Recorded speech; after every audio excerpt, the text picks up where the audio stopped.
45 அதிகாரம். நீங்கள் சுதந்தரித்துக் கொள்ளும்படி தேசத்தை சீட்டு போட்டு பங்கிடும்போது தேசத்தில் 25,000 கோல் நீளமும் 10,000 கோல் அகலமுமான பரிசுத்த பங்கை கர்த்தருக்கு அற்பிதமாக பிரித்து வைக்க கடவீர்கள். இது தன் சுற்றெல்லை எங்கும் பரிசுத்தமாயிருக்கும். இதிலே பரிசுத்த ஸ்தலத்துக்கென்று 500 கோல் நீளமும் 500 கோல் அகலமுமான நாற்சதுரம் அளக்கப்பட கடவது. அதற்குச் சுற்றிலும் 50 முழமான வெளிநிலம் இருக்க வேண்டும். இந்த அளவு உட்பட 25,000 கோல் நீளத்தையும் 10,000 கோல் அகலத்தையும் அளப்பாயாக. அதற்குள் பரிசுத்த ஸ்தலமும் மகா பரிசுத்த ஸ்தலமும் இருக்க வேண்டும். தேசத்தில் பரிசுத்த பங்காகிய இது கர்த்தருக்கு ஆராதனை செய்யச் சேருகிறவர்களும் பரிசுத்த ஸ்தலத்தில் ஆராதனை செய்கிறவர்களுமான ஆசாரியருடையது. இது அவர்களுக்கு வீடுகளுக்கான இடமும் பரிசுத்த ஸ்தலத்துக்கு அடுத்த இடமுமாயிருக்க வேண்டும். பின்னும் 25,000 கோல் நீளமும் 10,000 கோல் அகலமுமான இடம் ஆலயத்தின் பணிவிடைக்காரராகிய லேவியருடையதாயிருக்கும். அது அவர்களுடைய காணியாட்சி. அதில் 20 அறை வீடுகள் இருக்க வேண்டும். பரிசுத்த பங்காக படைக்கப்பட்டதற்கு எதிரே நகரத்தின் காணியாட்சியாக 5,000 கோல் அகலத்தையும் 25,000 கோல் நீளத்தையும் அளந்து கொடுப்பீர்களாக. அது இஸ்ரவேல் வம்சத்தார் அனைவருக்கும் சொந்தமாயிருக்கும். பரிசுத்த பங்காக படைக்கப்பட்டதற்கும் நகரத்தின் காணியாட்சிக்கும் இந்த புறத்திலும் அந்த புறத்திலும் பரிசுத்த படைப்புக்கு முன்பாகவும் நகரத்தின் காணிக்கு முன்பாகவும் அதிபதியினுடைய பங்கு மேற்கிலே மேற்புறமாகவும் கிழக்கிலே கீழ்ப்புறமாகவும் இருப்பதாக. அதன் நீளம் மேல் எல்லை துவக்கி கீழ் எல்லை மட்டும் பங்குகளில் ஒவ்வொன்றுக்கும் எதிராயிருக்க வேண்டும். இது அவனுக்கு இஸ்ரவேலிலே காணி பூமியாக இருக்க கடவது. என் அதிபதிகள் இனி என் ஜனத்தை ஒடுக்காமல் தேசத்தை இஸ்ரவேல் வம்சத்தாருக்கு அவர்களுடைய கோத்திரங்களுக்கு தக்கதாக விட்டு விடுவார்களாக. கர்த்தராகிய ஆண்டவர் சொல்லுகிறது என்னவென்றால், இஸ்ரவேலின் அதிபதிகளே, நீங்கள் செய்தது போதும். நீங்கள் கொடுமையையும் கொள்ளையிடுதலையும் தவிர்த்து நியாயத்தையும் நீதியையும் செய்யுங்கள். உங்கள் உத்தண்டங்களை என் ஜனத்தை விட்டு அகற்றுங்கள் என்று கர்த்தராகிய ஆண்டவர் சொல்லுகிறார். சுமுத்திரையான தராசும் சுமுத்திரையான மரக்காலும் சுமுத்திரையான அளவு குடமும் உங்களுக்கு இருக்க கடவது. மரக்காலும் அளவு குடமும் ஒரே அளவாயிருந்து மரக்கால் கலத்திலே 10 பங்கும் அளவு குடம் கலத்திலே 10 பங்கும் பிடிக்க கடவது. கலத்தின்படியே அதன் அளவு நிர்ணயிக்கப்படுவதாக. சேக்கலானது 20 கேரா. 20 சேக்கலும் 25 சேக்கலும் 15 சேக்கலும் உங்களுக்கு ஒரு ராத்தலாகும். நீங்கள் செலுத்த வேண்டிய காணிக்கையாவது, ஒரு கலம் கோதுமையிலே ஒரு மரக்காலில் 1/6 பங்கையும், ஒரு கலம் வார்கோதுமையிலே ஒரு மரக்காலில் 1/6 பங்கையும் படைக்க கடவீர்கள்.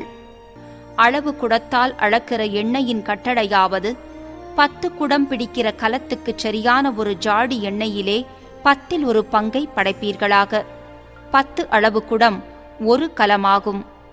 இஸ்ரவேல் தேசத்திலே நல்ல மேய்ச்சலை மேய்கிற மந்தையிலே 200 ஆடுகளில் ஒரு ஆடும் அவர்களுடைய பாவ நிவாரணத்திற்காக போஜன பலியாகவும் தகன பலியாகவும் சமாதான பலியாகவும் செலுத்தப்பட கடவதென்று கர்த்தராகிய ஆண்டவர் சொல்லுகிறார்.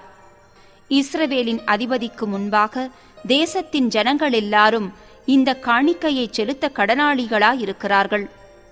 இஸ்ரவேல் வம்சத்தார் கூடிவர குறிக்கப்பட்ட சகல பண்டிகைகளிலும் மாத பிறப்புகளிலும் ஓய்வு நாட்களிலும் தகன பலிகளையும் போஜன பலிகளையும் பான பலிகளையும் செலுத்துவது அதிபதியின் மேல் சுமந்த கடனாயிருக்கும். அவன் இஸ்ரவேல் வம்சத்தாருக்காக பாவ நிவாரணம் பண்ணும்படிக்கு பாவ நிவாரண பலியையும் போஜன பலியையும் தகன பலியையும் சமாதான பலியையும் படைப்பானாக. கர்த்தராகிய ஆண்டவர் சொல்லுகிறது என்னவென்றால், 1ஆம் மாதம் 1ஆம் தேதியிலே நீ பழுதற்ற ஒரு காளையை கொண்டு வந்து பரிசுத்த ஸ்தலத்துக்கு பாவ நிவிர்த்தி செய்வாயாக. பாவ நிவாரண பலியின் இரத்தத்திலே கொஞ்சம் ஆசாரியன் எடுத்து ஆலயத்தின் வாசல் நிலைகளிலும் பலிபீடத்து சட்டத்தின் 4 கோடிகளிலும் உட்பிரகாரத்தின் வாசல் நிலைகளிலும் பூசக்கடவன். பிழை செய்தவனுக்காகவும் அறியாமல் தப்பிதம் செய்தவனுக்காகவும் அந்த பிரகாரமாக 7ஆம் தேதியிலும் செய்வாயாக. இவ்விதமாய் ஆலயத்துக்கு பாவ நிவிர்த்தி செய்வாயாக. 1ஆம் மாதம் 14ஆம் தேதியிலே புளிப்பில்லாத அப்பம் புசிக்கப்படுகிற 7 நாள் பண்டிகையாகிய பஸ்கா ஆரம்பமாகும். அந்நாளிலே அதிபதி தன்னிமித்தமும் தேசத்து எல்லா ஜனங்களின் நிமித்தமும் பாவ நிவாரணத்துக்காக ஒரு காளையை படைப்பானாக. 7 நாள் பண்டிகையில் அவன் அந்த 7 நாளும் தினந்தோறும் கர்த்தருக்கு தகன பலியாக பழுதற்ற 7 காளைகளையும் 7 ஆட்டுக்கடாக்களையும் பாவ நிவாரண பலியாக ஒரு வெள்ளாட்டுக்கடாவையும் தினந்தோறும் படைப்பானாக. ஒவ்வொரு காளையோடே ஒரு மரக்கால் மாவும் ஒவ்வொரு ஆட்டுக்கடாவோடே ஒரு மரக்கால் மாவுமான போஜன பலியையும் ஒவ்வொரு மரக்கால் மாவோடே ஒரு படி எண்ணெயையும் படைப்பானாக. 7ஆம் மாதம் 15ஆம் தேதியில் ஆரம்பமாகிற பண்டிகையிலே அவன் அப்படியே 7 நாளும் அதற்குச் சரியான பிரகாரமாக பாவ நிவாரண பலிகளையும் தகன பலிகளையும் போஜன பலிகளையும் எண்ணெயையும் படைக்க கடவன். 46ஆம் அதிகாரம். கர்த்தராகிய ஆண்டவர் சொல்லுகிறது என்னவென்றால், வேலை செய்கிற 6 நாளிலும் கிழக்குக்கு எதிரான உட்பிராகாரத்தினுடைய வாசல் பூட்டப்பட்டிருந்து ஓய்வு நாளிலும் மாத பிறப்பிலும் திறக்கப்பட கடவது. அப்பொழுது அதிபதி வெளிவாசல் மண்டபத்தின் வழியாய் பிரவேசித்து வாசல் நிலை அண்டையிலே நிற்க கடவன். ஆசாரியர்களோ அவனுடைய தகன பலியையும் அவனுடைய சமாதான பலிகளையும் படைக்க கடவர்கள். அவன் வாசற்படியிலே ஆராதனை செய்து பின்பு புறப்படுவானாக. அந்த வாசல் சாயங்கால மட்டும் பூட்டப்படாதிருப்பதாக. தேசத்து ஜனங்களும் ஓய்வு நாட்களிலும் மாத பிறப்புகளிலும் அந்த வாசலின் நடையிலே கர்த்தருடைய சந்நிதியில் ஆராதனை செய்ய கடவர்கள். அதிபதி ஓய்வு நாளிலே கர்த்தருக்கு பலியிடும் தகன பலி பழுதற்ற 6 ஆட்டுக்குட்டிகளும் பழுதற்ற ஒரு ஆட்டுக்கடாவுமே. ஆட்டுக்கடாவோடே போஜன பலியாக ஒரு மரக்கால் மாவையும் ஆட்டுக்குட்டிகளோடே போஜன பலியாக தன் திராணிக்கு தக்கதாய் தருகிற ஈவையும் ஒவ்வொரு மரக்கால் மாவோடே ஒரு படி எண்ணெயையும் படைக்க கடவன். மாத பிறப்பான நாளிலோ அவன் பழுதற்ற ஒரு இளங்காளையையும் பழுதற்ற 6 ஆட்டுக்குட்டிகளையும் ஒரு ஆட்டுக்கடாவையும் பலியிட்டு போஜன பலியாக இளங்காளையோடே ஒரு மரக்கால் மாவையும் ஆட்டுக்கடாவோடே ஒரு மரக்கால் மாவையும் ஆட்டுக்குட்டிகளோடே தன் திராணிக்கு தக்கதாய் ஒவ்வொரு மரக்கால் மாவோடே ஒரு படி எண்ணெயையும் படைக்க கடவன். அதிபதி வருகிற போது வாசல் மண்டபத்தின் வழியாய் பிரவேசித்து அது வழியாய் திரும்ப புறப்பட கடவன். தேசத்தின் ஜனங்கள் குறிக்கப்பட்ட நாட்களில் கர்த்தருடைய சந்நிதியில் வரும்போது ஆராதனை செய்கிறதற்காக வடக்கு வாசல் வழியாய் உட்பிரவேசித்தவன் தெற்கு வாசல் வழியாய் புறப்படவும், தெற்கு வாசல் வழியாய் உட்பிரவேசித்தவன் வடக்கு வாசல் வழியாய் புறப்படவும் கடவன். தான் பிரவேசித்த வாசல் வழியாய் திரும்பி போகாமல் தனக்கு எதிரான வழியாய் புறப்பட்டு போவானாக. அவர்கள் உட்பிரவேசிக்கும் போது அதிபதி அவர்கள் நடுவிலே அவர்களோடே கூட உட்பிரவேசித்து அவர்கள் புறப்படும் போது அவனும் கூட புறப்படுவானாக. பண்டிகைகளிலும் குறிக்கப்பட்ட காலங்களிலும் அவன் படைக்கும் போஜன பலியாவது காளையோடே ஒரு மரக்கால் மாவும் ஆட்டுக்கடாவோடே ஒரு மரக்கால் மாவும் ஆட்டுக்குட்டிகளோடே அவன் திராணிக்கு தக்கதாய் தருகிற ஒரு ஈவும் ஒவ்வொரு மரக்கால் மாவோடே ஒரு படி எண்ணெயும் கொடுக்க வேண்டும். அதிபதி உற்சாகமான தகன பலியாகிலும் சமாதான பலிகளையாகிலும் கர்த்தருக்கு உற்சாகமாய் செலுத்த வேண்டுமென்றால் அவனுக்கு கிழக்கு நோக்கிய எதிரான வாசல் திறக்கப்படுவதாக. அப்பொழுது அவன் ஓய்வு நாளில் செய்கிறது போல தன் தகன பலியையும் தன் சமாதான பலியையும் செலுத்தி பின்பு புறப்பட கடவன். அவன் புறப்பட்ட பின்பு வாசல் பூட்டப்பட வேண்டும். தினந்தோறும் ஒரு வயதான பழுதற்ற ஒரு ஆட்டுக்குட்டியை கர்த்தருக்கு தகன பலியாக படைக்க கடவாய். காலைதோறும் அதை படைக்க வேண்டும். அதனோடே காலைதோறும் போஜன பலியாக ஒரு மரக்கால் மாவிலே 1/6 பங்கையும் மெல்லிய மாவை பிசையும் படிக்கு ஒரு படி எண்ணெயிலே 3/4 பங்கையும் படைக்க கடவாய். இது அன்றாடம் கர்த்தருக்கு படைக்க வேண்டிய நித்திய கட்டளையான போஜன பலி. இப்படி காலைதோறும் அன்றாட தகன பலியாக ஆட்டுக்குட்டியையும் போஜன பலியையும் எண்ணெயையும் செலுத்துவார்களாக. கர்த்தராகிய ஆண்டவர் சொல்லுகிறது என்னவென்றால், அதிபதி தன் குமாரரில் ஒருவனுக்கு தன் சுதந்திரத்தில் ஒரு பங்கை கொடுத்தால் அது அவன் குமாரருடையதாயிருக்கும். அது சுதந்திர வீதமாய் அவர்களுக்கு சொந்தமாகும். அவன் தன் ஊழியக்காரரில் ஒருவனுக்கு தன் சுதந்திரத்தில் ஒரு பங்கை கொடுத்தானேயாகில் அது விடுதலையின் வருஷம் மட்டும் அவனுடையதாயிருந்து பின்பு திரும்ப அதிபதியின் வசமாய் சேரும். அதன் சுதந்திரம் அவன் குமாரருக்கே உரியது. அது அவர்களுடையதாயிருக்கும். அதிபதியானவன் ஜனத்தை இடுக்கண் செய்து அவர்களின் சொந்தமானதற்கு அவர்களை புறம்பாக்கி அவர்களுடைய சுதந்திரத்திலிருந்து ஒன்றும் எடுக்கலாகாது. என் ஜனத்தில் ஒருவரும் தங்கள் சொந்தமானதற்கு புறம்பாக்கப்பட்டு சிதறடிக்கப்படாதபடிக்கு அவன் தன் சொந்தத்திலே தன் குமாரருக்கு சுதந்திரம் கொடுக்க கடவன். பின்பு அவர் வாசலின் பக்கத்தில் இருந்த நடைவழியாய் என்னை வடக்குக்கு எதிரான ஆசாரியர்களுடைய பரிசுத்த அறை வீடுகளுக்கு அழைத்து கொண்டு போனார். அவ்விடத்தில் மேற்கே இருபுறத்திலும் ஒரு இடம் இருந்தது. அவர் என்னை நோக்கி, குற்ற நிவாரண பலியையும் பாவ நிவாரண பலியையும் போஜன பலியையும் ஆசாரியர்கள் வெளிப்பிராகாரத்திலே கொண்டு போய் ஜனங்களை பரிசுத்தம் பண்ணாதபடிக்கு அவர்கள் அவைகளை சமைக்கிறதற்கும் சுடுகிறதற்குமான ஸ்தலம் இதுவே என்றார். பின்பு அவர் என்னை வெளிப்பிராகாரத்தில் அழைத்து கொண்டு போய் என்னை பிராகாரத்தின் 4 மூலைகளையும் கடந்து போக பண்ணினார். பிராகாரத்து ஒவ்வொரு மூலையிலும் ஒவ்வொரு முற்றம் இருந்தது. பிராகாரத்தின் 4 மூலைகளிலும் புகை துவாரங்களுள்ள இந்த முற்றங்கள் 40 முழ நீளமும் 30 முழ அகலமுமானவைகள். இந்த 4 மூலை முற்றங்களுக்கும் ஒரே அளவு இருந்தது. இந்த 4க்கும் சுற்றிலும் உள்ளே ஒரு சுற்றுக்கட்டு உண்டாயிருந்தது. இந்த சுற்றுக்கட்டுகளின் சுற்றிலும் அடுப்புகள் போடப்பட்டிருந்தது. அவர் என்னை நோக்கி, இவைகள் ஜனங்களிடும் பலிகளை ஆலயத்தின் பணிவிடைக்காரர் சமைக்கிற வீடுகள் என்றார்.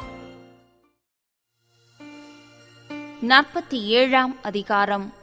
பின்பு அவர் என்னை ஆலயத்தின் வாசலுக்கு திரும்பி வர பண்ணினார். வாசற்படியின் கீழிருந்து தண்ணீர் புறப்பட்டு கிழக்கே ஓடுகிறதாயிருந்தது. ஆலயத்தின் முகப்பு கிழக்கு நோக்கியிருந்தது.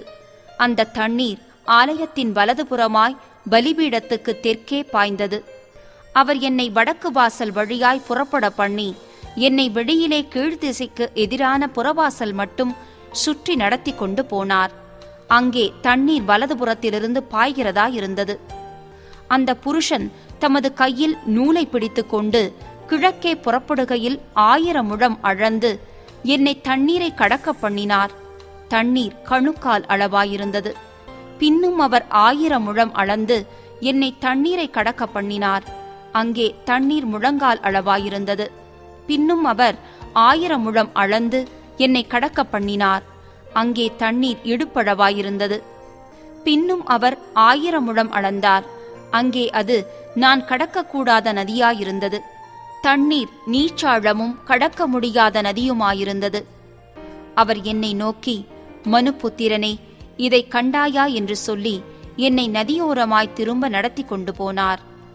நான் நடந்து வருகையில் இதோ நதியோரத்தில் இக்கரையிலும் அக்கரையிலும் வெகு திரளான விருட்சங்கள் இருந்தது.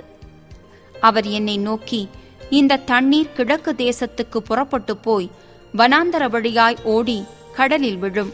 இது கடலில் பாய்ந்து விழுந்த பின்பு அதன் தண்ணீர் ஆரோக்கியமாகும்.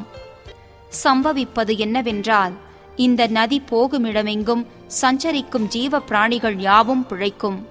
இந்த தண்ணீர் அங்கே வந்தபடியினால் வெகு ஏராளமான மச்சங்களும் உண்டாயிருக்கும். இந்த நதி போகுமிடமெங்குமுள்ள யாவும் ஆரோக்கியப்பட்டு பிழைக்கும். அப்பொழுது என்கேதி துவக்கி எனெக்லாயிம் மட்டும் மீன் பிடிக்கிறவர்கள் அதன் கரையிலே நிற்பார்கள். அதெல்லாம் வலைகளை விரிக்கிற ஸ்தலமாயிருக்கும். அதன் மச்சங்கள் பெரிய சமுத்திரத்தின் மச்சங்களைப் போல பல ஜாதியும் மகா ஏராளமுமாயிருக்கும். ஆனாலும் அதனுடைய உளையான பள்ளங்களும் அதனுடைய மடுக்களும் ஆரோக்கியமாகாமல் உப்பாகவே விட்டுவிடப்படும்.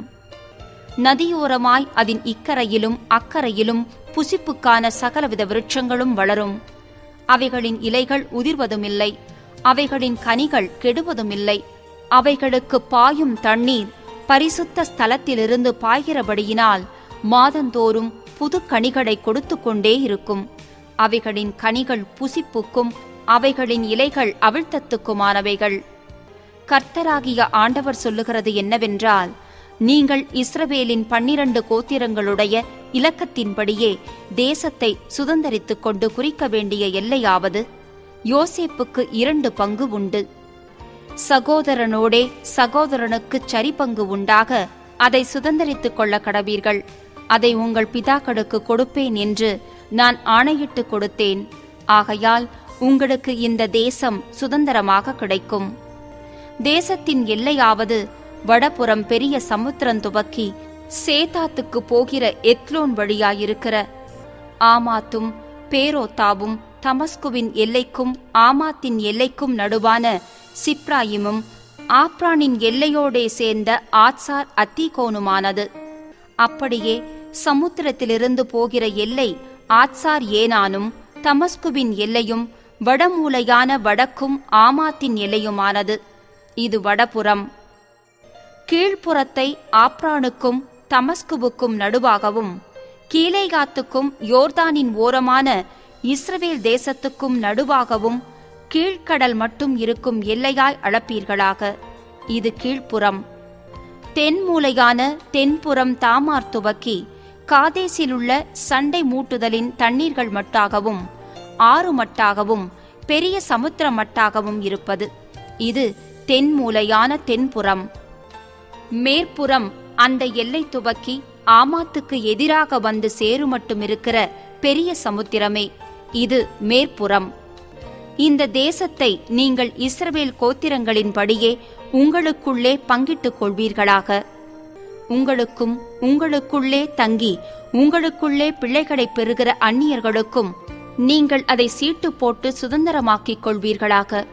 இவர்கள் உங்களுக்கு இஸ்ரவேல் புத்திரரில் பிறந்தவர்களைப் போல இருந்து உங்களோடே கூட இஸ்ரவேல் கோத்திரங்களின் நடுவே சுதந்திரத்துக்கு உடன்படுவார்களாக.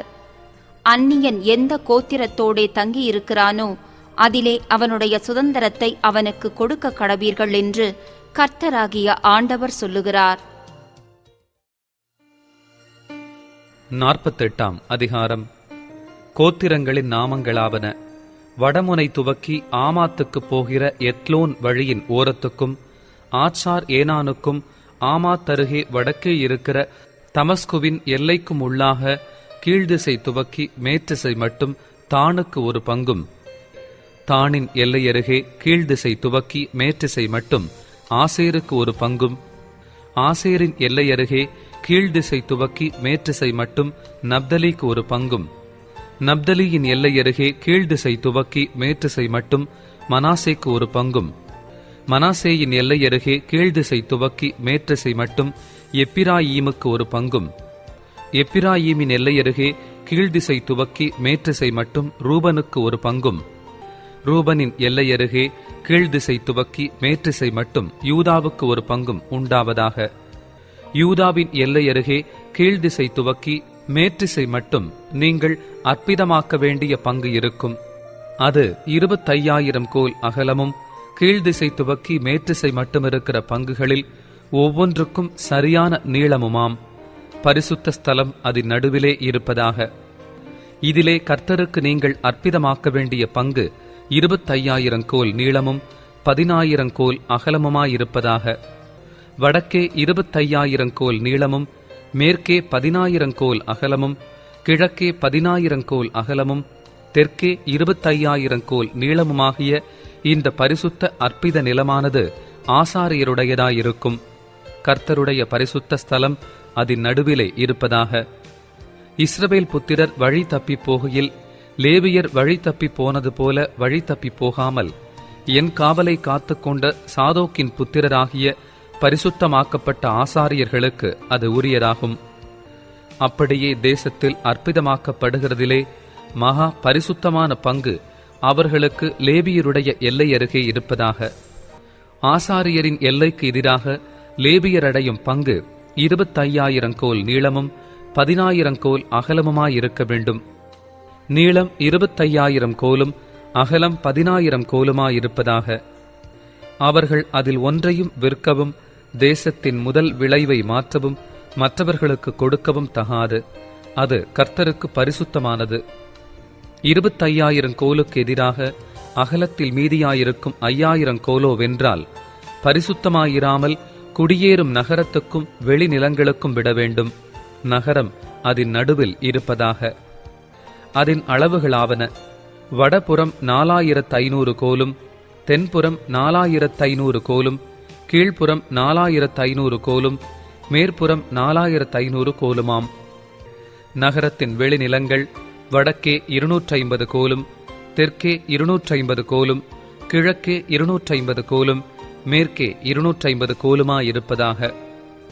பரிசுத்த அற்பித நிலத்துக்கு எதிராக நீளத்தில் மீதியானது கிழக்கே 10000 கோலும், மேற்கே 10000 கோலுமாம். அது பரிசுத்த அற்பித நிலத்துக்கு எதிராயிருக்கும். அதன் வருமானம் நகரத்திற்காக ஊழியன் செய்கிறவர்களுக்கு ஆகாரமாயிருப்பதாக. இஸ்ரவேலின் சகல கோத்திரங்களிலுமிருந்து குறிக்கப்பட்ட சிலர் நகரத்திற்காக பணிவிடை செய்வார்கள். அற்பித நிலம் அனைத்தும் 25000 கோல் நீளமும் 25000 கோல் அகலமுமாயிருக்க கடவது. பட்டணத்தின் காணி உட்பட இந்த பரிசுத்த அற்பித நிலம் சதுரமாயிருக்க வேண்டும். பரிசுத்த அற்பித நிலத்துக்கும் நகரத்தின் காணிக்கும் இந்த புறத்திலும் அற்பித நிலத்தினுடைய 25000 கோலின் முன்பாக கிழக்கு எல்லை மட்டுக்கும், மேற்கிலே 25000 கோலின் முன்பாக மேற்கு எல்லை மட்டுக்கும் மீதியாயிருப்பது அதிபதியினுடையது. பங்குகளுக்கு எதிரான அது அதிபதியினுடையதாயிருப்பதாக. அதற்கு நடுவாக பரிசுத்த அற்பித நிலமும் ஆலயத்தின் பரிசுத்த ஸ்தலமும் இருக்கும். அதிபதியினுடையதற்கு நடுவே இருக்கும் லேவியரின் காணி துவக்கியும் நகரத்தின் காணி துவக்கியும் யூதாவின் எல்லைக்கும் பென்யமீனின் எல்லைக்கும் நடுவே இருக்கிறது அதிபதியினுடையது. மற்ற கோத்திரங்களுக்கு உண்டாகும் பங்குகளாவன: கீழ்திசை துவக்கி மேற்றிசை மட்டும் பென்யமீனுக்கு ஒரு பங்கும், பென்யமீன் எல்லை அருகே கீழ்திசை துவக்கி மேற்றிசை மட்டும் சிமியோனுக்கு ஒரு பங்கும், சிமியோனின் எல்லை அருகே கீழ்திசை துவக்கி மேற்றிசை மட்டும் இசக்காருக்கு ஒரு பங்கும், இசக்காரின் எல்லை அருகே கீழ்திசை துவக்கி மேற்றிசை மட்டும் செபுலோனுக்கு ஒரு பங்கும், செபுலோனின் எல்லை அருகே கீழ்திசை துவக்கி மேற்றிசை மட்டும் காத்துக்கு ஒரு பங்கும் உண்டாயிருப்பதாக. காத்தின் எல்லை அருகே தென்மூலையாகிய தெற்கு எல்லை தாமார் துவக்கி காதேசிலுள்ள சண்டை மூட்டுதலின் தண்ணீர்கள் மட்டாகவும் பெரிய சமுத்திர மட்டாகவும் போகும்.